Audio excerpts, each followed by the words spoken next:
Allez, bonjour à tous, petite vidéo pour remontrer comment tout ça s'assemble. Donc là, on avait vu nos 8 cubes, le rouge de la matière, le bleu indigo, le rose, le blanc qui est la considération du tout, avec l'esprit au-dessus, ça nous ramène à 9. Ces 9 là, on va les mettre là, on va passer là-dessus. Donc on a séparé l'esprit de la matière, on a découvert ça. Et ben on va après passer là-dessus. Donc ça c'est dans le vivant, c'est-à-dire la dualité, tout ça. Mais quand on sépare la conscience, l'immatériel de la matière, ben, on se retrouve avec encore deux carrés. Ces deux carrés, on va les trouver là. Comme dit dans la vidéo précédente, l'être humain enfin l'humain du moins qui veut pas réfléchir à tout ça, il vit, qui vit comme les autres, sans se prendre la tête, sans conscience, sans rien. Donc ça existe, on peut vivre sans ça. Ça, on peut exister des vies et des vies. Maintenant, quand on voit ça, on voit nos 16 carrés, nos 16 cubes, parce qu'on est passé à 16 cubes maintenant, avec l'esprit par-dessus, ça fait 17. Donc on retombe sur le Q du QAnon, Q17, c'est bien des réponses qu'il faut y amener. Donc le 17, il est fait, à savoir que au-dessus du 17, il y a l'esprit qui comprend tout ça, ça fait 18. C'est le 1 dans l'infini. Donc on est à 17. Ici, on était à 9, avec l'esprit. Donc 9, et là 17. Donc si on fait les deux, ça fait 26. Donc la dualité dans la matière. Donc 27 de la dualité dans le principe christique, qui est compris.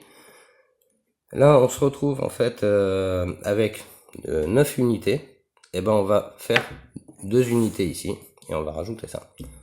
Donc ça fait 9, on sait qu'ici il y avait 9, 10, 11 et 12.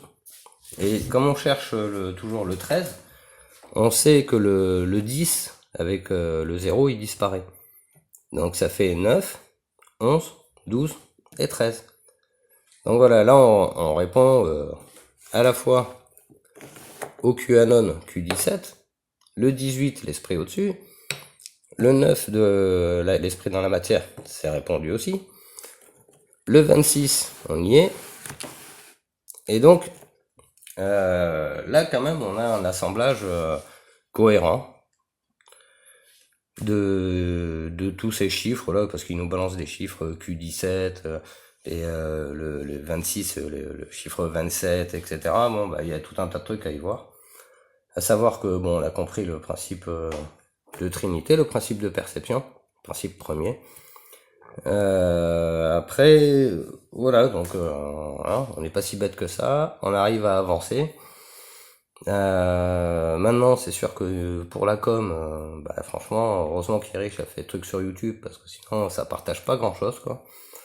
On est quelques pelés, trois tendus à essayer de partager ça, c'est vraiment très peu. Voilà, donc c'est quand même sympa de comprendre le 9, comprendre le 13, le 18, le 17, et tout ça c'est des réponses, c'est des réponses. Pourquoi QAnon Q17? C'est bon, ils sont là, tes 17 cubes, là, ou tes 17 cm, si on met en 2 dimensions, etc. Ça s'explique aussi bien en 2D qu'en 3D, etc. Mais tout ça, c'est de la 4D. C'est-à-dire que nous, on vit dans un monde en 4 dimensions, parce que quand tu regardes ta télé, c'est du 2D. Tu vas au théâtre, tu regardes un truc en 3 dimensions, mais la vie que tu fais tous les jours, c'est un film en 4D. Alors ça s'appelle la réalité, mais dans cette réalité, tu vois bien qu'il y a des scénarios qui s'appliquent, donc c'est scénarisé. Donc on est dans un film en 4 dimensions. Mais les acteurs, c'est nous. Et c'est nous qu'on se fait manipuler, qu'on se fait berner, et voilà. Eux, ils connaissent le jeu, en fait, le jeu de la 4 dimensions, et ils font tout pour rester là-haut. Et ils y arrivent très bien, ils y arrivent mieux que nous, parce que vu qu'on se défend pas super bien, eux, ils continuent d'avancer des pions. Je vois les 49-3 tirent l'arigot, ouais, on est à l'agonie, quoi. On est à l'agonie. Il faut vraiment que les gens, je sais pas, travaillent là-dessus, quoi. Pourquoi on nous balance des 13 partout dans les écoles, le 8 c'est l'infini, enfin dans les églises, pardon. Le chiffre 13, le chiffre 9, le 18, le 17, tous ces chiffres-là, il faut y répondre. Voilà, du coup, je vais m'arrêter là et en espérant que ce soit assez clair, comme d'hab. Allez, au revoir.